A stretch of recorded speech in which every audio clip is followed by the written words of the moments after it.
kebahagiaan menurut lo? Kebahagiaan itu Ngeliat orang-orang yang lo sayangin bahagia di depan lo karena lo. Arti kebahagiaan itu adalah sesuatu yang pengen gue dapetin, itu bisa gue dapetin secara apa ya? Pokoknya sesuai dengan apa yang gue impianin gitu. Bahagian itu Bisa menyenangkan orang lain. Mensyukuri segala sesuatu yang kita punya. Kalau menurut gue makan, soalnya tiap gue makan apapun yang gue suka, gue selalu bahagia.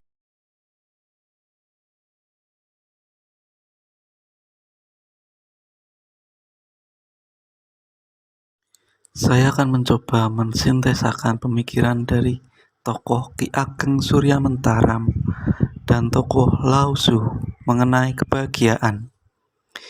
Ki Ageng Surya Mentaram dengan Kawruh Jiwa sebagai olah rasa memberi kontribusi dalam mengembangkan kesejahteraan batin dan kualitas hidup. Melalui Kawruh Jiwa, orang disadarkan untuk laku mawas diri. Hal itu ditunjukkan dengan perilaku asketis dalam hidup yang sederhana demi terwujudnya kebahagiaan. Cara memperoleh kebahagiaan cukup menjalankan 6 sa, yakni sak butuhe, sak perlune, sak cukupe, sak benere, sak mestine, dan sak penake. Maksudnya, manusia tidak boleh berlebihan dan senantiasa menyikapi hidup secara sewajarnya dan selalu bertindak waspada. Sebab perasaan bahagia dan sedih dipahaminya sebagai ulur dan mungkret, timbul dan tenggelam. Kesengsaraan dan kesedihan muncul sebagai reaksi atas keinginan yang tidak terpenuhi atau kurban dari keinginan yang diciptakan sendiri.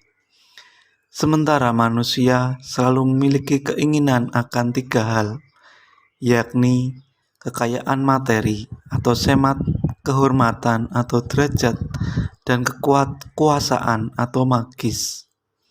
Tanpa disadari, ketiga keinginan itu menyebabkan manusia menjadi egosentris dan menjadi sumber kekhawatiran hidup. Untuk mengatasi rasa cinta diri, diperlukan tindakan yang disebut kramandangsa atau introspeksi. Selain itu, metode kanda takon juga dipahami sebagai upaya untuk merasa atau kraos, memahami atau mengertos dan tahu. Sementara tokoh Lao Tzu merupakan tokoh yang mengembangkan ajaran Taoisme, ajaran yang dikemukakan bersifat eudaimonistik. Artinya manusia harus mencari kebahagiaan yang sejati. Lao Tzu menekankan hidup yang ideal itu dengan cara hidup yang sederhana dan keharmonisan dengan alam semesta. Taoisme memberi kerangka konstruktif adanya keterkaitan antara alam semesta dan manusia sebagai satu kesatuan. Sebab ketika manusia menyadari kodratnya yang terbatas dari alam semesta dan berusaha untuk bersinergi dengan hukum alam, maka akan tercapai damai dan harmoni. Sehingga cara hidup manusia seharusnya sesuai dengan alam atau sifat Tao.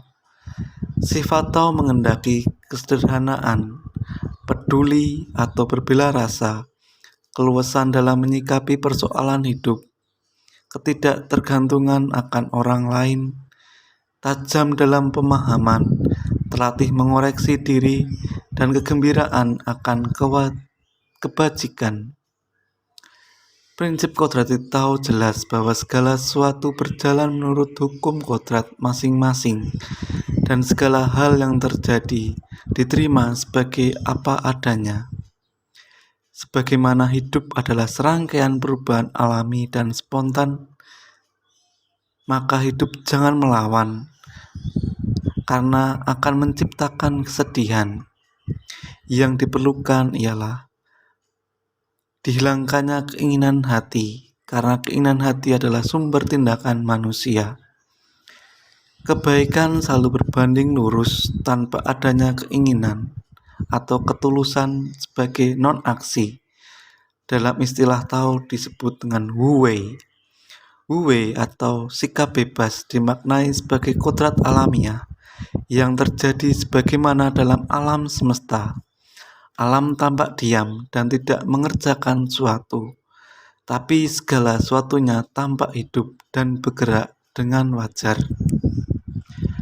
Kesamaan konsep kedua tokoh mengenai kebahagiaan didasar pada kerinduan manusia akan kesadaran yang mendalam terhadap diri sendiri. Dasar pada kerinduan manusia akan kesadaran yang mendalam terhadap diri sendiri. Kebahagiaan hanya dapat dicapai ketika orang memahami diri sendiri. Kebahagiaan didefinisikan orang yang mampu mengendalikan diri dari perasaan-perasaan itu dan bersyukur atas segala yang dialami akan mencapai kebermaknaan hidup. Terus bagaimana dengan relevansinya dengan dunia sekarang ini?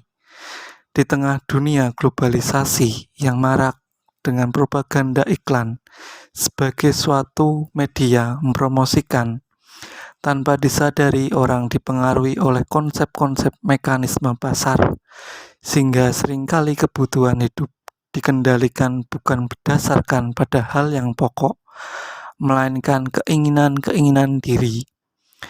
Keinginan-keinginan diri ini menyangkut hasrat untuk diakui keberadaannya atau eksistensinya. Keinginan untuk diakui tidak dapat tercapai, maka akan menghasilkan kesedihan.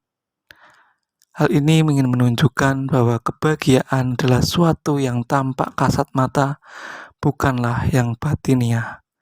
Inilah cara hidup yang dihidupi orang-orang zaman sekarang. Hal itu tampak terlihat nyata ketika di tengah perekonomian yang buruk akibat pandemi dan adanya perang Rusia-Ukraina menyebabkan harga-harga minyak melambung tinggi, kebutuhan pokok pun meningkat.